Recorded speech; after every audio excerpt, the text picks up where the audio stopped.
Mr. Nabil, one important piece of information and the statement is that France is holding this time the summit in an English-speaking African nation, the first time that it had done so in about 50 years, since the 1970s, in 56 years. How do you see the importance of such a statistic? It is a significant change. I would like to shed some light on the European American relations, especially France. There is a huge rift between the American administration and the French presidency.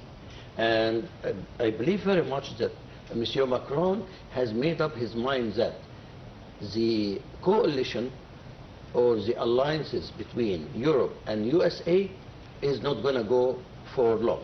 Yes. So he has come to a decision that we have to activate that huge bloc, Africa, 54 states, 1.4 or 5 billion people, and huge resources. So choosing Nairobi, the capital of Kenya, was not a coincidence. It is intentionally done to say that France, with the Francophone bloc, is going to open up for the rest of Africa, whether it's English-speaking states or French-speaking states.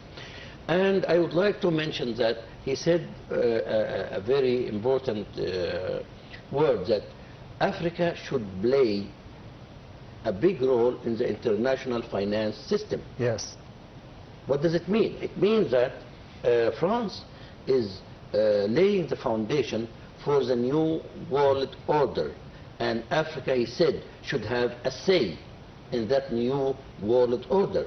I believe very much we are witnessing what you call it, a huge historical shift in the history of Africa and in the history of the world order. Yes, and the history will be shaping the future as well, heading to the activities of Foreign Minister Dr. Badr Abdulati, as he reiterated the Egyptian firm stance in support for the UN Security Council's reform and expansion, being an urgent priority to reshape the international governance. The minister made these remarks as he delivered the Egyptian speech at the ministerial meeting on the reform drive of the Council, on the sidelines of his participation in the France-Africa Summit in the Kenyan capital, Nairobi. Egypt's top diplomat called for removing the historic justice befalling Africa, given its continued deprivation from the permanent representation at the UN Council. He cited the African fair and permanent representation among the top topics on the Council's reform process, leading that the African states obtain all the rights and the privileges granted to the member states, including the right to veto. Mr. Nabil, the right of the African states, according to the statements of Foreign Minister Dr. Badr Abdulati, to be having a bigger say at the United Nations Security Council, including the right for a veto. How do you see the future of such a suggestion? I have written a quite serious article with one of the Egyptian official publications, and I asked for changing the Security Council shape. Africa should have a permanent seat in the new Security Council, and the veto should be deleted.